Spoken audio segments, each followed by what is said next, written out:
ओम गंगणपते नमः। ओम गंगणपते नमः। ओम नमः शिवाय। ओम नमः शिवाय। ओम नमः शिवाय। भगवान श्री गुरुदेव की असीम अनुकंपा से, माता पिता के आशीर्वाद, भूत भावन भगवान भोलेनाथ और जगदम्बा के प्रेम, स्नेह और सानिध्यता के कारण, आप सभी भक्तों के भाग्य के कारण ही आज भगवान की कथा का षष्ठम दिवस है। षष्ठम दिवस में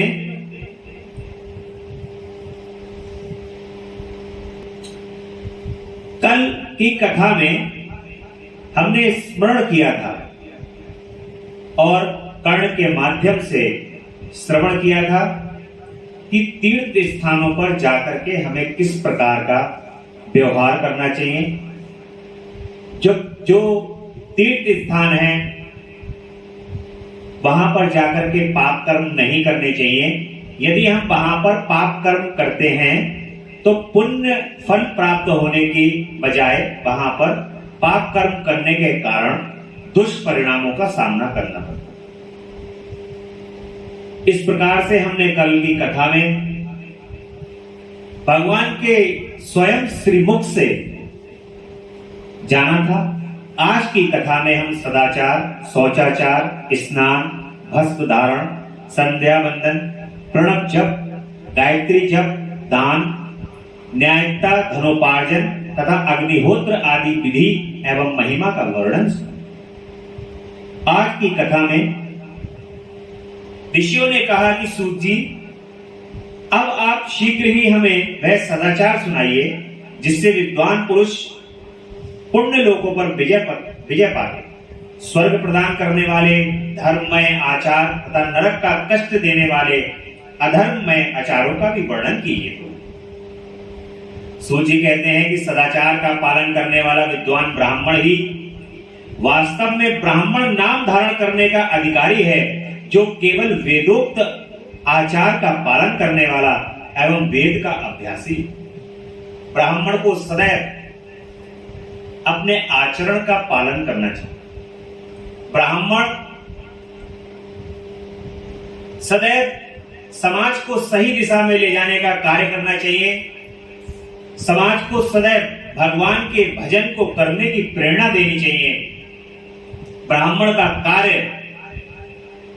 केवल और केवल एक ही है, वो है भगवान की भक्ति का प्रचार और प्रसार करना।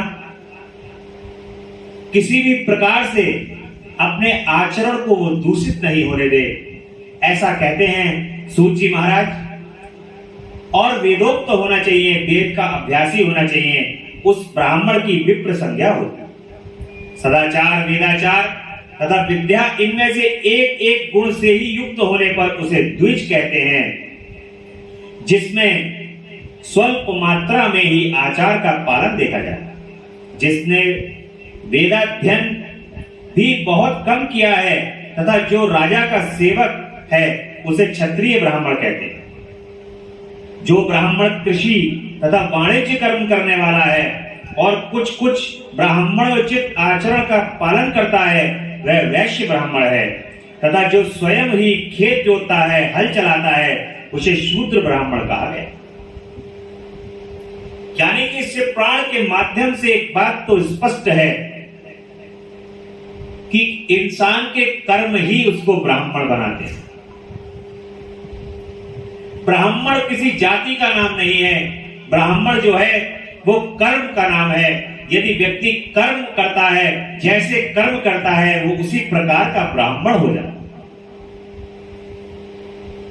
कोई भी व्यक्ति अपने जीवन के अंदर यदि वैश्य धर्म का पालन करता है, व्यापार करता है, तो वो ब्राह्मण वैश्य ब्राह्मण कहलाएगा।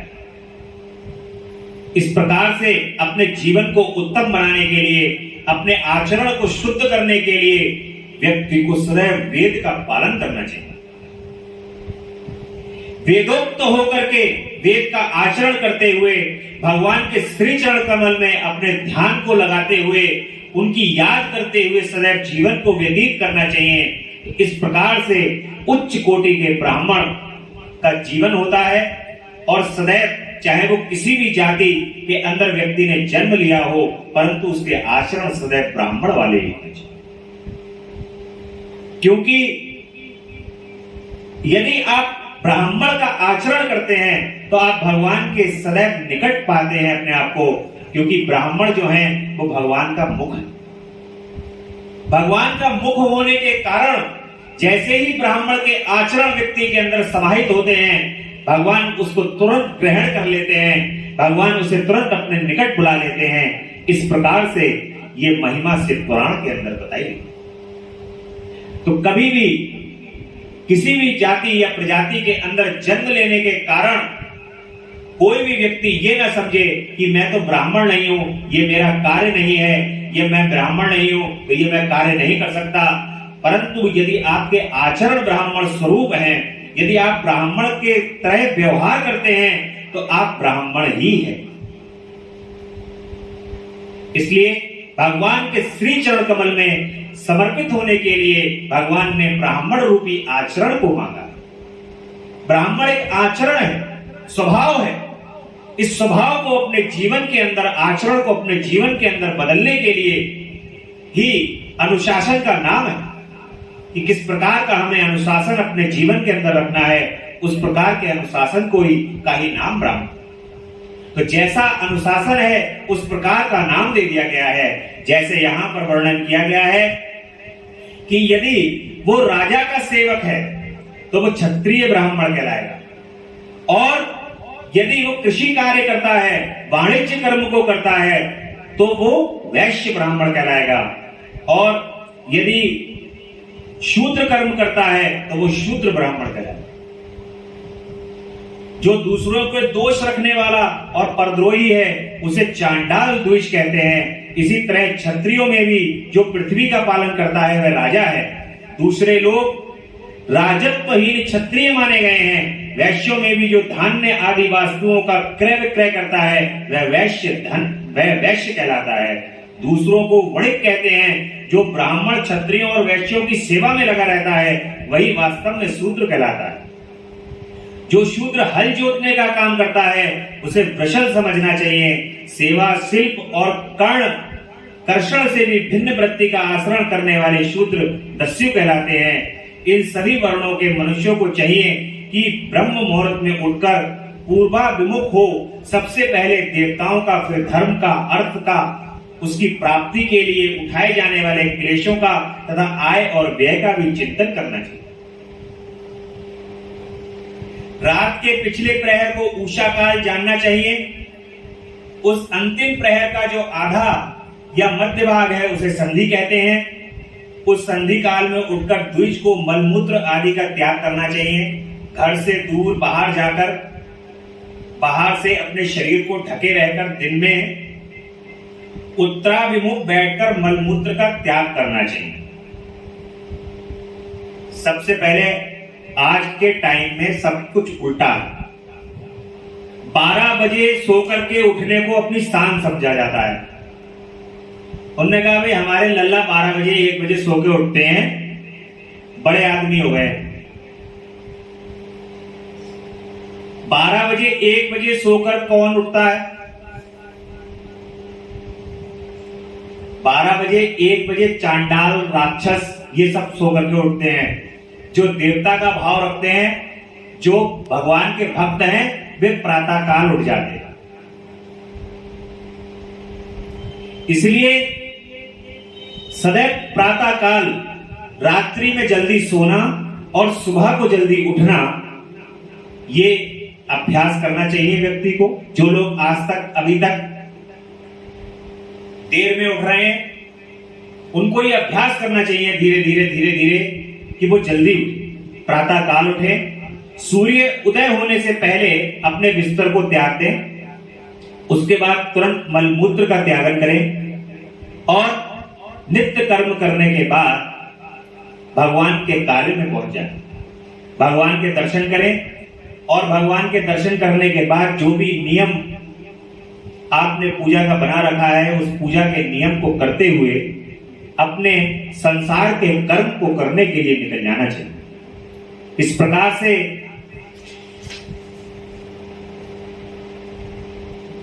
दूसरी दिशा की ओर मुख करके बैठे, जल, अग्नि, ब्राह्मण आदि तथा देवताओं का सामना बचाकर बैठे। जब मलमूत्र का त्यागन करें तो उस समय उस क्षेत्र में जल नहीं होना चाहिए, अग्नि नहीं होनी चाहिए, कोई ब्राह्मण नहीं होना चाहिए, कोई देवता नहीं होना चाहिए।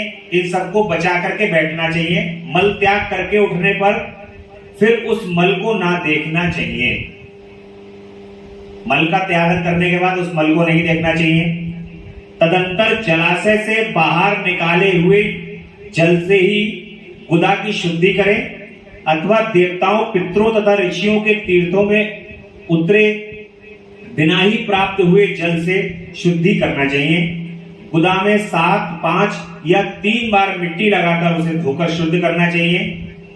इस प्रकार, परंतु गुदा में लगाने के लिए एक पसर मिट्टी की आवश्यकता होती है। लिंग और गुदा की शुद्धि के पश्चात उठकर अन्यत्र जाएं और हाथ पैरों की शुद्धि कर 8 बार कुल्ला करें। जिस किसी वृक्ष के पत्ते से अथवा उसके पतले कांट से जल के बाहर दतून करना चाहिए। उस समय तर्जनी उंगली का उपयोग नहीं करना चाहिए। ये दतून शुद्धि का विधान बताया गया। तदंतर जल संबंधी देवताओं को नमस्कार करके मंत्र पाठ करते हुए जलाशय में स्नान करना चाहिए। यदि कंठ तक या कमर तक पानी में खड़े होने की शक्ति ना हो तो घुटनों तक जल में खड़ा हो, उसमें उससे ऊपर जल का छिड़काव कर मंत्रोच्चार पूर्वक स्नान करना संपन्न करना चाहिए। विद्वान पुरुष को चाहिए कि वह ये नियम और संयम सारे तीर्थ स्थान पर बताए गए हैं। आजकल मॉडर्न युग के अंदर तो आप अपने स्नान में बाथरूम में जाकर के कोई घुटनों तक पानी नहीं आता है, मग्गे से पानी लेकर के बाल्टी भर के सब नहा लेते हैं, कोई वो नहीं है। लेकिन हाँ, उसके लिए भी स्नान को करने से पहले आपकी बाल्टी में भी यदि जल है तो उसका भी नियम है। जिस प्रकार से मॉडर्न युग हो गया है उसी प्रकार से पूजा की पद्धति में भी परिवर्तन है समय के हिसाब से। एक बार सभी नदियों का स्मरण अवश्य करना चाहिए, हाथ ऊपर करके इस प्रकार से ओम गंगे च यमुने च गोदावरी सरस्वती नर्मदे सिंधु कावेरी जले सन्निधम कुरु। इस प्रकार से कि गंगा, गंगे च यमुने च गोदावरी सरस्वती नर्मदे सिंधु कावेरी जले सन्निधम कुरु, ये सभी नदियां जो है वो इस जल के अंदर आ जाएं और हमें शुद्ध कर दें, जल की सानिध्यता में आकर हमें शुद्ध कर दे। इस प्रकार से आप सभी नदियों का, और जिसको मंत्र नहीं आता है बोलना, वो हाथ जोड़कर सभी नदियों का आह्वान कर ले। ये गंगा मैया, केवल गंगा मैया से ही कह दो कि गंगा मैया इसमें आ जाओ और हमें पवित्र कर जाओ, यही काफी। इसलिए इस प्रकार से शुद्ध करने का, गंगा स्नान करने का विधान बताया गया है। इसके बाद वस्त्र पहनना चाहिए, कच्छ करके उसे धारण करना चाहिए धोती को, साथ ही कोई उत्तरीय भी धारण कर ले, क्योंकि संध्या वंदन आदि सभी कर्मों में उसकी आवश्यकता होती है। नदी आदि तीर्थों में स्नान करने पर स्नान संबंधी उतारे हुए वस्त्र वहां ना धोएं। गंगा जी के अंदर कभी कपड़े नहीं धोने चाहिए। लोग जो है वहीं पे साबुन उबुन लगा करके गंगा जी के अंदर अपने कपड़े धोना स्टार्ट कर देते हैं, तो ये कभी नहीं करना चाहिए। इससे आपके पितृ हमेशा नाराज रहेंगे आपसे, पितृ कभी भी प्रसन्न नहीं रहेंगे। और नदी आरतियों में तीर्थ स्नान करने संबंधी जितने भी विद्वान पुरुष है भीगे हुए वस्त्र को पावड़ी में कुएं के पास अथवा आदि में ले जाकर वहां पर पत्थर पर लकड़ी आदि पर रखकर अच्छी तरह धोकर उन वस्त्रों को निचोड़ें। वस्त्र को निचोड़ने से जो जल गिरता है वह एक श्रेणी के पितरों की तृप्ति के लिए होता है। जब आप वस्त्र निचोड़ते हैं तो उसमें से जो जल गिरता है वो पितरों की तृप्ति के लिए होता है। लोग उल्टा सीधा निचोड़ लिया, आजकल के टाइम में देखा होगा, लेकिन क्या है, भली प्रकार से वस्त्रों को धो करके उनको निचोड़ना चाहिए। निचोड़ के जब आप उनका जल जो गिरेगा उससे पितर तृप्त होते हैं। इसके बाद उपनिषद में बताए हुए अग्निरति मंत्र से भस्म लेकर उसके द्वारा त्रिपुंड लगाना चाहिए। इस विधि का पालन न किया जाए, इसके पूर्व ही यदि जल में भस्म गिर जाए तो गिराने वाला नरक में जाता है। अगर भस्म जो है वो जल में गिर जाए तो भस्म जल में नहीं गिरनी चाहिए। इत्यादि मंत्र से पाप शांति के लिए सिर पर जल छिड़के, यस्य छयाए, इस मंत्र को पढ़कर पैर पर जल छिड़कना चाहिए। इसे संधि प्रोक्षण कहते हैं यदि ऐसा हो जाए तो। ऋचा में गायत्री छंद के 3 चरण हैं। इनमें प्रथम ऋचा के 3 चरणों का पाठ करते हुए क्रमशः पैर, मस्तक और हृदय में जल छिड़कें। दूसरी ऋचा में 3 चरणों को पढ़कर क्रमशः मस्तक, हृदय और पैर में जल छिड़कना। तीसरी ऋचा में 3 चरणों का पाठ करते हुए क्रमशः हृदय, पैर और मस्तक पर जल प्रोक्षण करें। इसे विद्वान पुरुष मंत्र स्नान कहते हैं। किसी भी अपवित्र वस्तु से किंचित स्पर्श हो जाने पर, अपना स्वास्थ्य ठीक न रहने पर, राजा और राष्ट्र पर भय उपस्थित होने पर तथा यात्रा काल में जल की उपस्थिति न होने की व्यवस्था आ जाने पर मंत्र स्नान करना चाहिए। कहीं कहीं ऐसा होता है कि हम ऐसे फंस जाते हैं कि वहां पर जल नहीं हो, और जल न होने की स्थिति में वहां पर मंत्र से ही स्नान कर लेना चाहिए, अपने आप को शुद्ध कर लेना चाहिए। हमारे मंत्र में, सनातन धर्म में मंत्रों के अंदर इतनी शक्ति है कि उस मंत्र के माध्यम से हम सभी कार्य कर सकते हैं। तो ऐसा बताया गया है कि जहां पर स्नान करने के लिए यदि जल की व्यवस्था नहीं है तो हम अपने आप को मंत्र से भी शुद्ध कर सकते हैं। तो सूर्यश्च मनुष्य इत्यादि सूर्यानुवाक से सायंकाल अग्निश्च मां मनुष्य इत्यादि अग्नि संबंधी अनुवाक से जल का आचमन करके पुनः जल से अपने अंगों को प्रोक्षण करें। मध्याह्न काल में भी आप पुनंतु इस मंत्र से आचमन करके पूर्ववत प्रोक्षण या मार्जन करना चाहिए। प्रातः काल की संध्योपासना में गायत्री मंत्र का जाप करके 3 बार ऊपर की ओर सूर्य देव को अर्घ देने चाहिए। ब्राह्मणों मध्याह्न काल में गायत्री मंत्र के उच्चारण पूर्वक सूर्य को एक ही अर्घ देना चाहिए। फिर सायंकाल आने पर पश्चिम की ओर मुख करके बैठ जाएं और पृथ्वी पर ही सूर्य के लिए अर्घ दें। प्रातः काल और मध्याह्न के समय अंजलि में अर्घ जल लेकर अंगुलियों की ओर से सूर्य देव के लिए अर्घ दें। फिर अंगुलियों के छिद्र से ढलते हुए सूर्य को देखें तथा उनके लिए स्वतः प्रदक्षिणा करके शुद्ध आचमन करें। सायंकाल में सूर्यास्त्र से 2 घड़ी पहले की हुई संध्या निष्फल होती है, क्योंकि वह सायं संध्या का समय नहीं है। ठीक समय पर संध्या करनी चाहिए, ऐसी शास्त्र की आज्ञा है। यदि संध्योपासना किए बिना दिन बीत जाए तो प्रत्येक समय के लिए क्रमशः प्रायश्चित करना चाहिए। यदि एक दिन बीते तो प्रत्येक बीते हुए संध्या काल के लिए नित्य नियम के अतिरिक्त 100 गायत्री मंत्र का अधिक जाप करना चाहिए। यदि नित्य कर्म के लुप्त हुए 10 दिन से अधिक बीत जाएं तो उससे प्रायश्चित रूप में 1 लाख गायत्री का जप करना चाहिए। यदि 1 मास तक नित्य कर्म छूट जाए तो पुनः अपना उपनयन संस्कार अवश्य कराना चाहिए, यानी कि अपना जनेऊ संस्कार कराना चाहिए। अगर आप संध्या नहीं कर रहे हैं, भगवान का पूजन नहीं कर रहे हैं और यज्ञोपवीत करा के बैठे हुए हैं तो आप ये मान के चलिए फिर आप 1 महीने तक अगर आपने नहीं करा तो दोबारा से यज्ञोपवीत होगा आपका पुनः।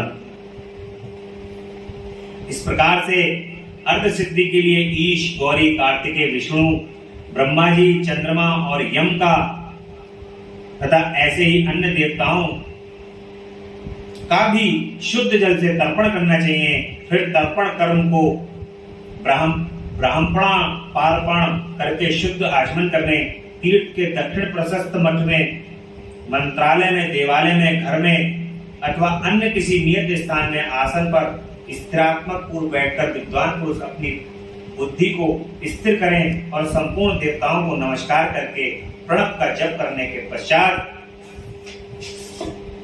गायत्री मंत्र की आवृत्ति करें। प्रणव के ओ, आ, उ और मा इन तीनों अक्षरों से जीव और ब्रह्म की एकता का प्रतिपादन होता है।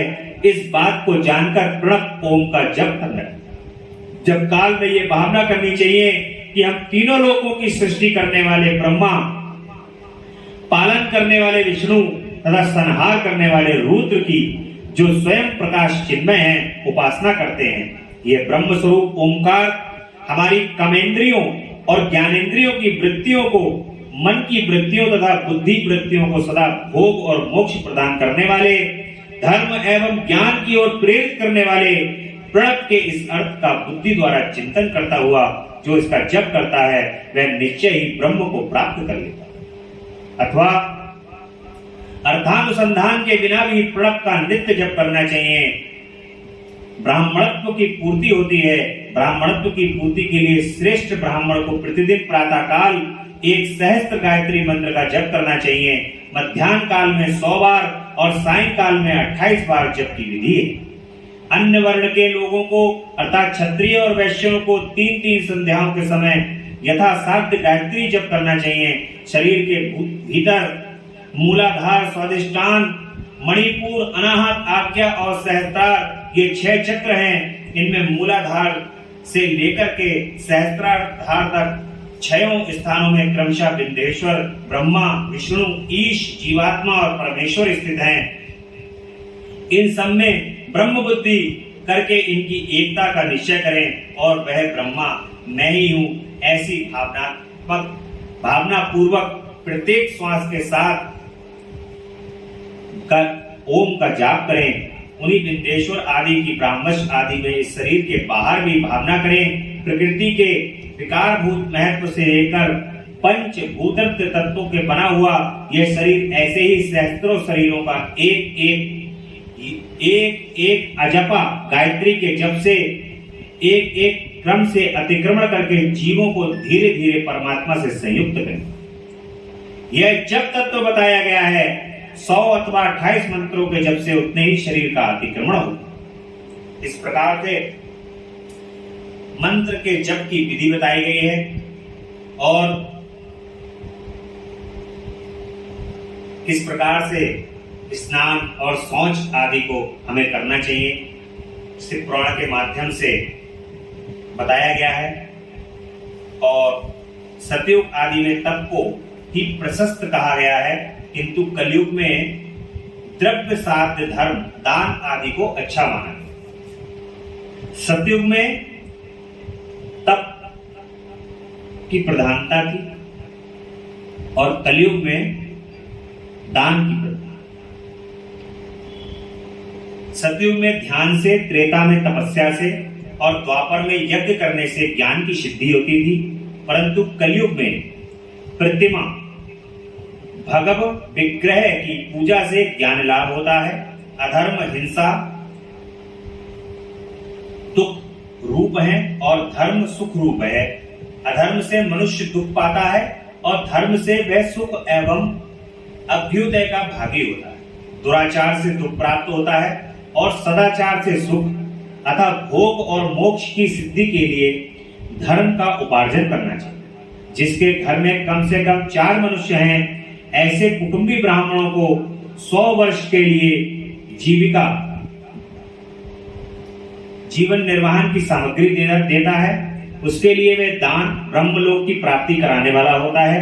वह सहस्त्र चांद्रायण व्रत का अनुष्ठान ब्रह्मलोकदायक माना गया है। जो क्षत्रिय 1 सहस्त्र कुटुंब को जीविका और आवास देता है उसका वह कर्म इंद्रलोक की प्राप्ति कराने वाला होता है। 10,000 कुटुंबों को दिया हुआ आश्रय दान ब्रह्मलोक को प्रदान करता है दाता पुरुष जिस देवता को सामने रखकर दान करता है, अर्थात वह दान के द्वारा जिस देवता को प्रसन्न करता है, उसी का लोक उसे प्राप्त होता है।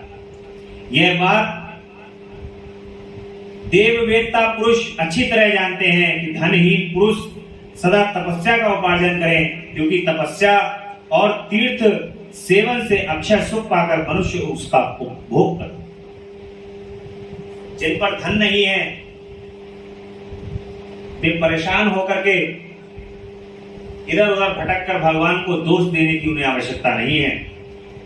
धनहीन भगवान की सेवा और तपस्या यदि करें तो भगवान की कृपा प्राप्त करके वो पुनः धन को प्राप्त कर सकते हैं, परंतु वे अपना रास्ता भटक जाते हैं और स्वयं के कर्म को दोष नहीं देते, भगवान को दोष देने लगते हैं और भगवान को दोष देते देते और भगवान से दूर हो जाते हैं और धनहीन हो जाते हैं और दरिद्र हो जाते हैं। इस प्रकार से जो लोग भगवान को दोष न दे करके भगवान के कार्यों में लग जाते हैं, भगवान के कार्यों को करने लग जाते हैं, उनके लिए अपने शरीर से तप करने लग जाते हैं, ऐसी स्थिति में भगवान उन पर कृपा करते हैं और जो उनकी अभिलाषाएं होती हैं उन सभी अभिलाषाओं को पूर्ण। इस प्रकार शिव पुराण हमें भगवान के कार्यों को करने की शिक्षा भी देता है कि हमें निरंतर अविरल रूप से अपने भगवान के कार्यों को करते रहना चाहिए।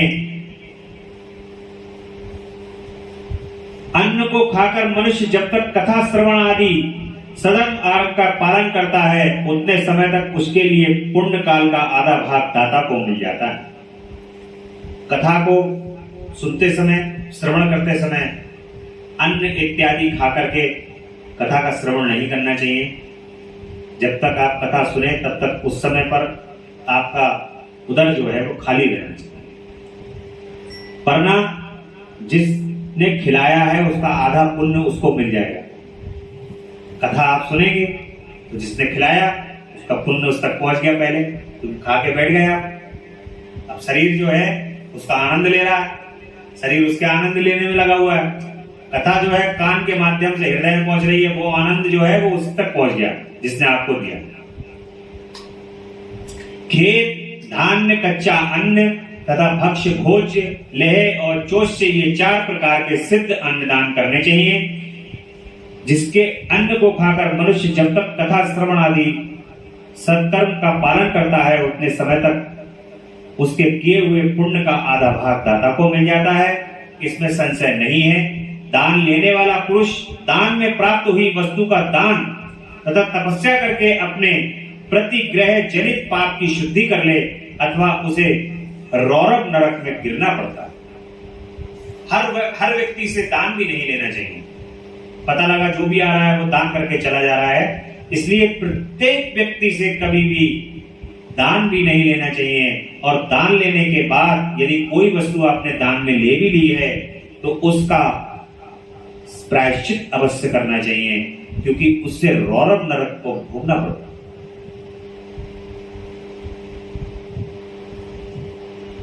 अथवा उसे अपने धन के 3 भाग करें, एक भाग धर्म के लिए लगाएं, दूसरा भाग वृद्धि के लिए लगाएं और तीसरा भाग उपभोग के लिए लगाएं। सदैव ये कहा जाता है कि अपना जो भी धन का धनोपार्जन करें उसका 10% भाग धर्म में अवश्य लगाएं। तो पता है व्यक्ति क्या करता है, 100% कमाने के बाद जब 10% निकालने की बारी आती है तब उस समय पे परेशानी उत्पन्न हो जाती है। वो परेशानी यूं उत्पन्न हो जाती है, उन्होंने कहा भाई ऐसा है 5,000 रुपए जो है वो निकाल ले भाई धर्म के काम में। एक काम करेंगे, अगले महीने देख लेंगे। ये अभी जरूरत है, क्योंकि जरूरत आपको धर्म की नहीं है, आपको सबसे पहले संसार की जरूरत है। आप संसार की जरूरत में उस धन को निकाल करके पहले लगा देते हैं, फिर 5,000 बचा लिए इस महीने के, या 500 बचा लिए, या 85 बचा लिए। मान लिया आपको जिसको जैसी जैसी आमदनी जिसकी उसके हिसाब से। फिर अगला महीना आया, उन्होंने कहा इस महीने छोड़ो, अगले महीने बहुत त्योहार है, उसमें खर्च हो जाएगा अपना, इसमें लग जाएगा। फिर छोड़ दिया। कोई भी व्यक्ति सबसे पहले धर्म करना छोड़ता, धर्म के अंदर लगने वाले धन को सबसे पहले खींचता है कि ये धर्म के अंदर लगने वाला धन जो है वो कहीं खर्च ना हो जाए। क्यों? क्योंकि धर्म के अंदर लगने वाला धन उसे खर्चा दिखाई देता है, उसको ये नहीं दिखाई देता कि ये धर्म के अंदर जो लगने वाला धन है वो वाकई में हमें ये हमारा देना है, ये ब्याज है। इस ब्याज को अगर नहीं निकालोगे तो और दंड बढ़ता चला जाएगा, ये दंड बढ़ रहा है। इसलिए जो सत्कर्मी लोग होते हैं, भगवान जिनके निकट होते हैं, वो तनिक क्षण भर भी देर नहीं लगाते और तुरंत धर्म का पैसा निकाल करके भगवान के कार्यों में लगाते। भगवान के कार्यों में धन को लगाते समय किसी भी प्रकार की हृदय के अंदर कृपणता नहीं होनी चाहिए और ये नहीं होना चाहिए कि हाय हमने 5,000 रुपए दे दिए, भगवान जी क्या कर लिया तुमने, इस बार हमसे बहुत ले लिया। इस तरीके की कृपणता अपने हृदय के अंदर कभी भी नहीं लानी चाहिए, क्योंकि तेरा तुझको अर्पण क्या लागे मेरा। जब ये आरती करते हो तो गाते तो बहुत अच्छी तरीके से हो, तेरा तुझको अर्पण क्या लागे मेरा, स्वामी क्या लागे मेरा। और जैसे ही भगवान ने कहा कि लाओ भाई अब दो, जब तुम्हारा कुछ नहीं लग रहा तो हमें दो, फिर तभी उन्होंने कही नहीं भैया ऐसा मत करो यार, भगवान से तुरंत कह दी बोले हमारे पास ही रहने दो, तुम तुम्हारे कहां संभालोगे इतनी चीजें, तुम तो भाई हर चीज से विरक्त हो, तुम्हारे लिए किसी चीज की आवश्यकता ही नहीं है, आप तो जिस चीज को आज्ञा कर दोगे वो मिल जाएगी, लेकिन प्रभु जी हमसे मत लो। ये तो कह रहे हैं गाने के लिए, लेकिन नहीं, सदैव अपने हृदय के अंदर, मन के अंदर ये भावना रखनी चाहिए कि हमारे पास जो भी है वो हमारे भगवान। इस शरीर के अंदर विराजमान आत्मा, ये धन, संपदा, संतान, ये सब भगवान की है। ऐसा समर्पण भगवान के श्री चरण कमल में करना चाहिए। आप ये यकीन मानना कि भगवान जो है, जब आपने इस प्रकार से समर्पण कर दिया तो उसी प्रकार से फिर भगवान की रक्षा करते हैं। जो तुम्हारे हृदय के अंदर जितनी भी अभिलाषाएं हैं वो सब अभिलाषाएं भी पूरी कर देते हैं, और जो तुम्हारे मन के अंदर कृपणता है वो भी दूर कर देते हैं। फिर तुम्हारी कंजूसी भी खत्म हो जाएगी, तुम अपने आप निकाल के दोगे। और जैसे ही आपने 1 रुपया भगवान को चढ़ाया, भगवान आपको उस 1 रुपए का 1000 रुपए बदल करके देते हैं। जो व्यक्ति 1000 रुपए भगवान के लिए समर्पित करता है, भगवान कहते हैं 1000 रुपए इनके खाते में डाल दो। इसलिए जो है कभी भी भगवान के कार्य को करते समय कृपणता नहीं करनी चाहिए, दिल खोल करके उनके कार्यों को करना चाहिए। इस प्रकार की हमें शिक्षा शिव पुराण के माध्यम से भगवान शिव स्वयं दे रहे हैं। और यहां पर बताया गया है यही, यहां तो ये बताया गया है कि 3 भाग करने चाहिए जो कमाया है आपने। पहला भाग धर्म को, यानी कि धर्म में लगाना चाहिए। दूसरा भाग वृद्धि के लिए, जो व्यापार कर रहे हो उसकी वृद्धि के लिए 1 भाग उसमें लगा दो। और तीसरा भाग जो है उपभोग के लिए, यानी कि अपने लिए, जो खा रहे हो, पी रहे हो, गाड़ी चला रहे हो, मोबाइल यूज कर रहे हो, इसके लिए। और 1 भाग धर्म के लिए, यानी कि आपने यदि 90 रुपए कमाए हैं तो 30-30 रुपए 3 भाग होने चाहिए। ये तो ज्यादा कर दिया, मैं तो 10% कह रहा था बस।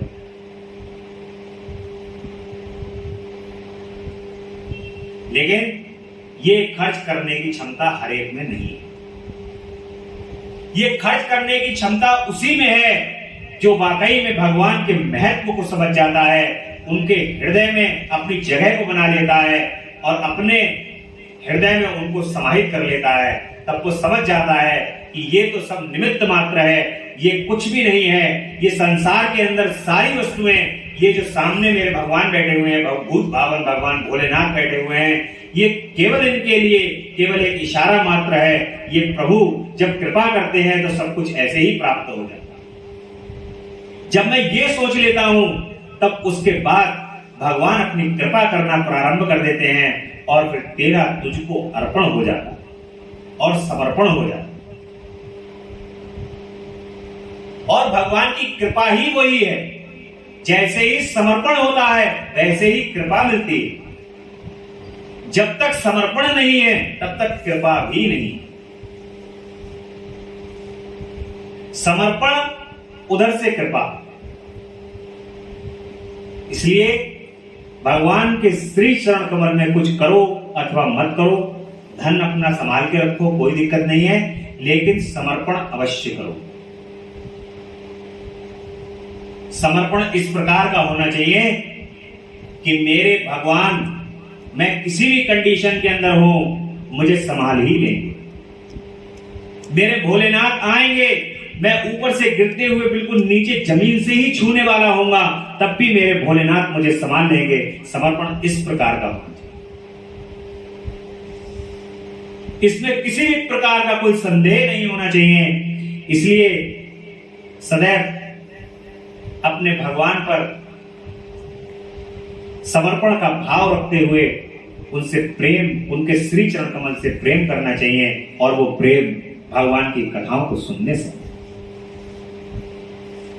जब तक आप भगवान के सत्संग को, उनकी महिमा को नहीं सुनोगे, तब तक वो प्रेम और स्नेह रूपी जो बीज आपके हृदय के अंदर पड़ा हुआ है, वो प्रेम और स्नेह के रूप में जो बीज है, वो कभी भी अंकुरित नहीं होगा। क्योंकि खाद और पानी का काम करती हैं भगवान की कथाएं। जब तक भगवान की कथा को नहीं सुनोगे, तब तक ये पाषाण हृदय तुम्हारा द्रव्य नहीं होगा, द्रव्य नहीं बदलेगा, ये पिघलेगा नहीं। भगवान की भक्ति नहीं करोगे जब तक भगवान की कथा और उनकी महिमा को नहीं सुनोगे। इसीलिए भगवान की कोई व्यक्ति कुछ कर पाए या नहीं कर पाए, संध्या बंदन कर पाए, प्रातः बंदन कर पाए, स्नान आदि कर पाए या नहीं कर पाए, परंतु यदि वो भगवान की कथा को केवल अपने कर्ण से सुन लेता है, उनकी महिमा को अपने कानों से अपने हृदय में ले जाता है, तो भगवान उस पर पूर्ण रूप से कृपा कर देते। ये 100% कृपा है। भगवान की कृपा भगवान की कथा को सुनने से 100% होती है। इसका प्रमाण देने की आवश्यकता नहीं है। ये तो आप स्वयं महसूस करने की आवश्यकता है। आप स्वयं महसूस करेंगे कि भगवान मेरे निकट हैं। भगवान अपनी कथा को, जब उनकी कथा को मैं सुनता हूं तो वो मेरे निकट, जब मैं उनका नाम सुनता हूं तो मेरे भगवान मेरे निकट हैं, मेरे हृदय में हैं। मानो जैसे ऐसा लगता है कि हृदय में बैठ करके भगवान आनंद ले। इसलिए हमें भगवान के ऊपर खर्च करने पर, उनके कार्यों को करने पर किसी भी प्रकार का कोई संदेह नहीं करना चाहिए, कोई भी कृपणता नहीं करनी चाहिए। मन के अंदर किसी भी प्रकार का जरा सी भी कृपणता नहीं लानी चाहिए। और विद्वानों को चाहिए कि वह दूसरों के दोषों का बखान ना करें। कभी भी दूसरे लोगों के दोषों का बखान नहीं करना चाहिए। किसी के अंदर कोई दोष है तो तुरंत साइलेंट हो जाना चाहिए और उसका बखान नहीं। ब्राह्मणों, दोषवश दूसरों के सुने या देखे हुए छिद्र को भी प्रकट नहीं करना चाहिए। जैसे हमने कभी किसी की कोई गलती देख ली, किसी के साथ कोई गलती से भी गलती कर जाता है, तो हमें कभी भी उस गलती का भी किसी का बखान नहीं। किसी कारणवश, हो सकता है कोई व्यक्ति किसी कारणवश किसी परेशानी के अंदर पड़ा हुआ हो, या किसी कारणवश कोई दुष्कर्म कर रहा हो, या कोई भी कार्य कर रहा हो, इन सब चीजों का बखान हमें कभी नहीं करना चाहिए। विद्वान पुरुष ऐसी बात ना कहें जो समस्त प्राणियों के हृदय में रोष पैदा करने वाली। समस्त सदैव विद्वान पुरुषों को, भगवान के आश्रय रखने वाले लोगों को ऐसी बात नहीं करना चाहिए जो दूसरों के हृदय में रोष पैदा करे। ऐश्वर्य की सिद्धि के लिए दोनों संध्याओं के समय अग्निहोत्र कर्म अवश्य करें। जो दोनों समय अग्निहोत्र करने में समर्थ हैं, वह एक ही समय सूर्य और अग्नि को विधि पूर्वक दी हुई आहुति से संतुष्ट करें। देखिए, सूर्य भगवान के अर्घ का बड़ा महत्व है। मैं पीछे अभी सूर्य भगवान के अर्घ को बताना चाह रहा था। सभी लोग, जो चाहे युवा वर्ग हो, चाहे मध्यम वर्ग हो, वृद्ध हो, एक लोटा जल अपना नियम अवश्य बना लें। बच्चे, बूढ़े, मध्यम, वृद्ध एक नियम अपना अवश्य बनाएं कि एक लोटा जल अवश्य ले जाकर के भगवान शिव के ऊपर, चाहे कुछ सामग्री हो या नहीं हो, ओम नमः शिवाय, ओम नमः शिवाय, ओम नमः शिवाय स्मरण करते हुए और उच्चारण करते हुए भगवान के ऊपर जल अवश्य चढ़ा दें।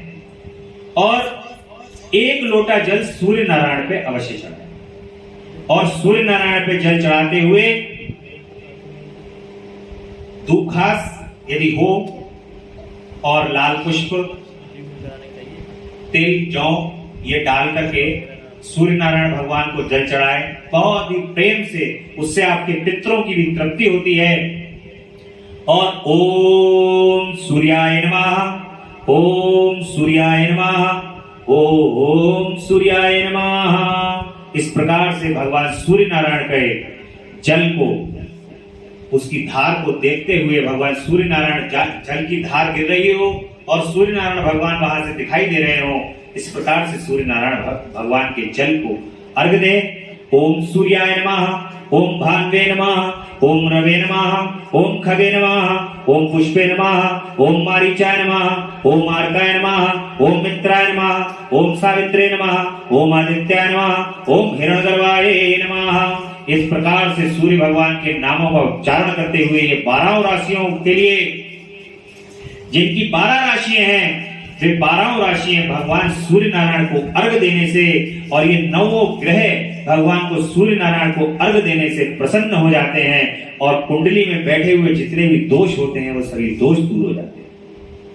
आप श्रद्धा से कार्य करके तो देखें, उपाय तो भगवान ने सभी दे रखे, उन उपायों को करने की श्रद्धा भी होनी चाहिए। इस प्रकार से भगवान के कार्यों को नित्य करना चाहिए। और जो दोनों समय भगवान सूर्य का इस प्रकार से अग्निहोत्र भी करता है, उसको भी भगवान परम फल की प्राप्ति देते। चावल, धान्य, फल, कंद अवश्य इसके अधिक विधि पूर्वक स्थाली पाक बनाएं, यथोचित रीति से सूर्य और अग्नि को अर्पित करें। यदि भविष्य का अभाव हो तो प्रथम होम मात्र करें। सदा सुरक्षित रहने वाले अग्नि को विद्वान पुरुष अजत्र की संज्ञा दें। इस प्रकार से अग्नि यज्ञ, देव यज्ञ, ब्रह्म यज्ञ आदि का वर्णन, भगवान शिव के द्वारा 7 बारों का निर्माण तथा उनमें देवाराधन से विभिन्न प्रकार के फलों की प्राप्ति का कथन भी बताया गया है। ऋषियों ने कहा कि प्रभु अग्नि यज्ञ, देव यज्ञ, ब्रह्म यज्ञ, गुरु पूजा एवं ब्रह्म तृप्ति का हमारे समक्ष क्रमशः वर्णन कीजिए। सूत जी बोले कि महर्षियों, गृहस्थ पुरुष अग्नि में सायकाल और प्रातः काल जो चावल आदि द्रव्य की आहुति देता है, उसी को अग्नि यज्ञ कहते हैं। जो ब्रह्मचर्य आश्रम में स्थित है, उन ब्रह्मचारियों के लिए समिधा का साधन ही अग्नि यज्ञ है। वे समिधा का ही अग्नि में हवन करें। ब्राह्मणों, ब्रह्मचर्य आश्रम में निवास करने वाले द्विजों का जब तक विवाह न हो जाए और वे औपासकनी का प्रतिष्ठा न कर लें, तब तक उनके लिए अग्नि में समिधा की आहुति, व्रत आदि का पालन तथा विशेष यजन आदि की कर्तव्य ही है। द्विजों, जिन्होंने ब्राह्मण अग्नि को विसर्जित करके अपने आत्मा में ही अग्नि का आरोप कर लिया है, ऐसे वानप्रस्थियों और सन्यासियों के लिए यही हवन या अग्नि यज्ञ है कि वे विहित समय पर हित, परिमित और पवित्र अन्न का भोजन कर लें। ब्राह्मणों, सायकाल अग्नि के लिए दी हुई आहुति संपत्ति प्रदान करने वाली होती है, ऐसा जानना चाहिए। और प्रातः काल सूर्य देव को दी हुई आहुति आयु की वृद्धि करने वाली होती है। यह बात अच्छी तरह समझ लेनी चाहिए कि दिन में अग्निदेव सूर्य में ही प्रविष्ट हो जाते हैं, अतः प्रातः काल सूर्य को दी हुई आहुति भी अग्नि यज्ञ के ही अंतर्गत है। इस प्रकार ये अग्नि यज्ञ का वर्णन किया गया है। इंद्र आदि समस्त देवताओं के उद्देश्य से अग्नि में जो आहुति दी जाती है, उसे देव यज्ञ समझना चाहिए। स्थाली पाक आदि यज्ञों को देव यज्ञ ही मानना चाहिए। लौकिक अग्नि में प्रतिष्ठित जो चूड़ाकरण आदि संस्कार निमित्तिक हवन कर्म है उन्हें भी देव यज्ञ के ही अंतर्गत जानना चाहिए। यह ब्रह्म यज्ञ का वर्णन द्विज को चाहिए कि वह देवताओं की तृप्ति के लिए निरंतर ब्रह्म यज्ञ करें।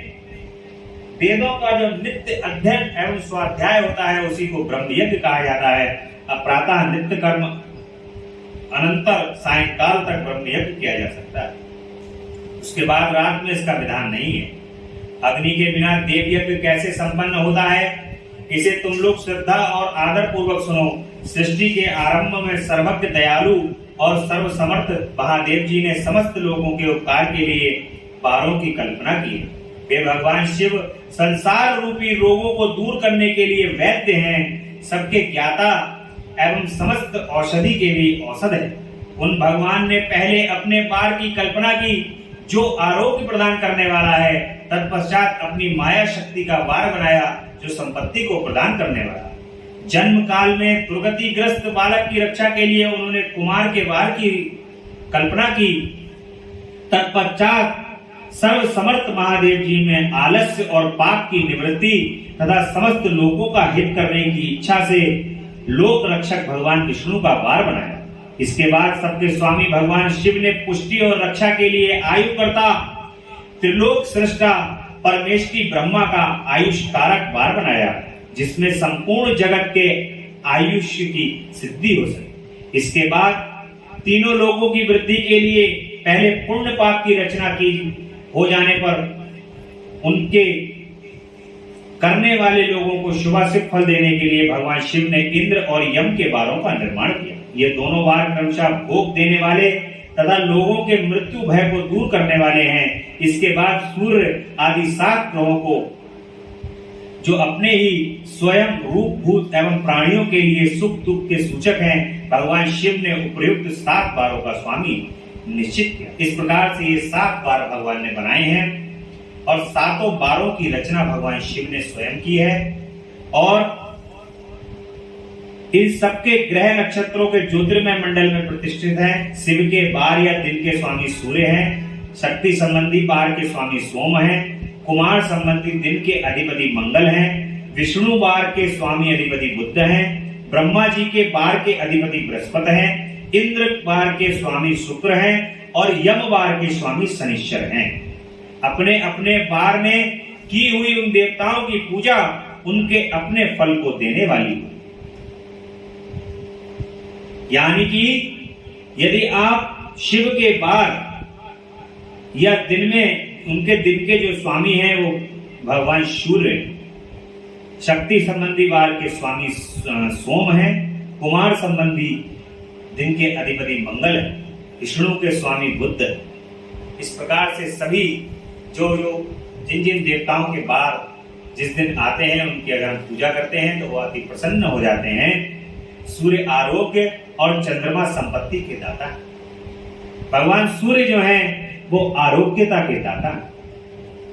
इसलिए मैंने अभी बताया था थोड़ी देर पहले कि सूर्य भगवान को सुबह उठकर अवश्य अर्घ्य देना चाहिए अगर अपनी आयु और आरोग्यता चाहते हैं, क्योंकि स्वास्थ्य ही जीवन के अंदर सबसे बड़ा धन है।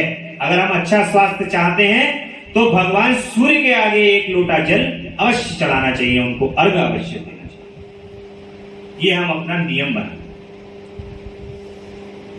मंगल व्याधियों का निवारण करते हैं, बुध पुष्टि देते हैं, बृहस्पति आयु की वृद्धि करते हैं, शुक्र भगवान भोग देते हैं और शनिश्चर मृत्यु का निवारण करते हैं। ये 7 बारों के उन क्रमशः फल बताए गए हैं जो उन देवताओं की प्रीति से प्राप्त होते हैं अथवा देवताओं की भी पूजा का फल देने वाले भगवान शिव ही। इसलिए शुरुआत में जब शिव पुराण प्रारंभ हुआ था तो ये बात बताई थी कि सभी देवी देवताओं का वास जो है वो भगवान शिव के अंदर ही है। किसी भी ग्रह नक्षत्र राशि से देवताओं से या अन्य किसी भी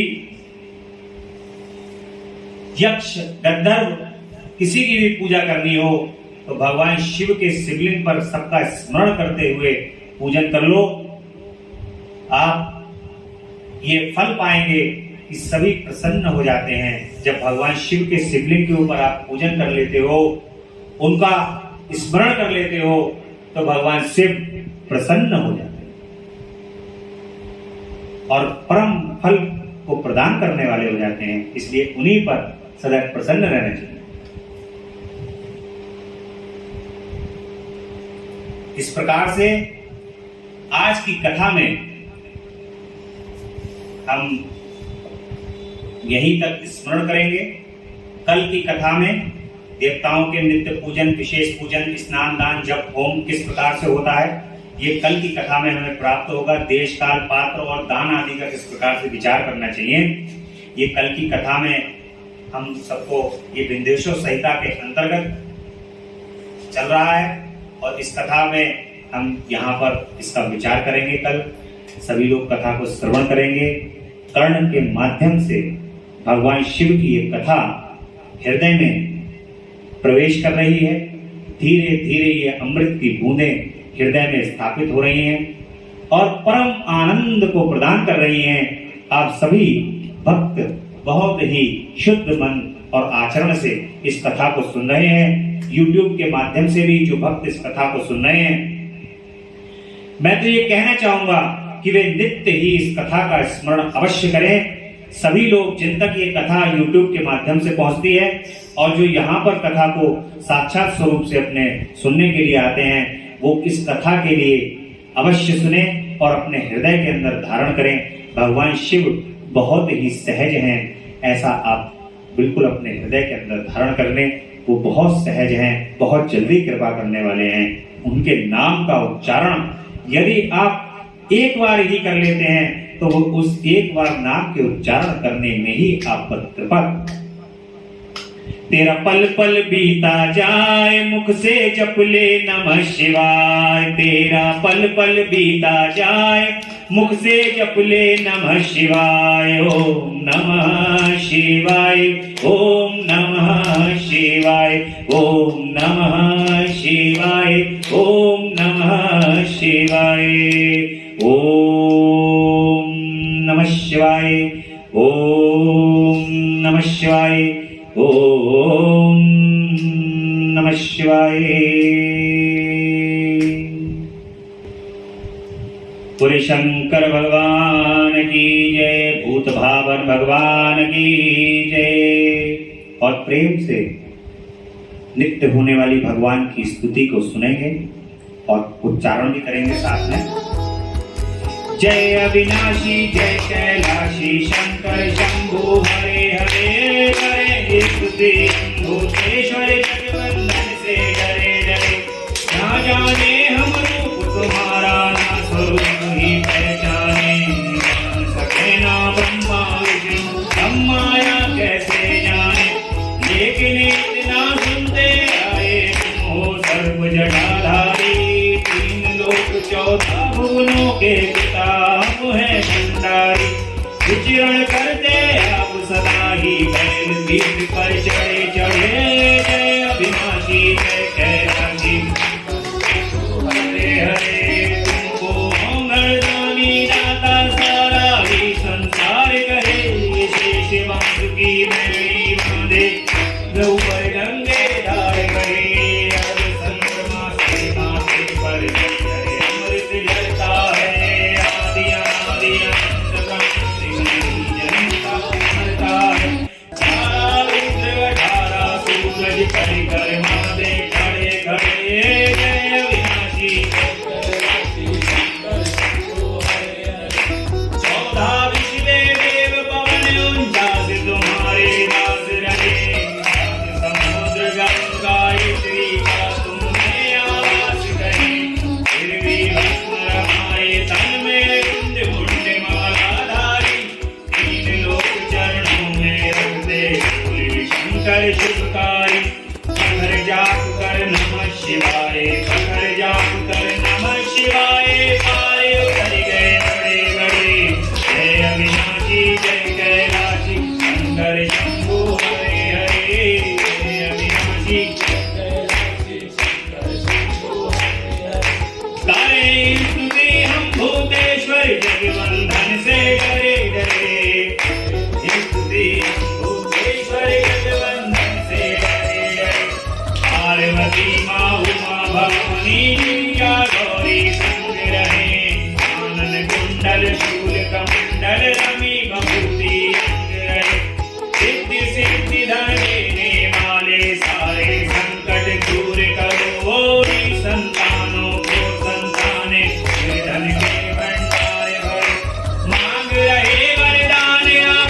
चरण शरण में पड़े पड़े।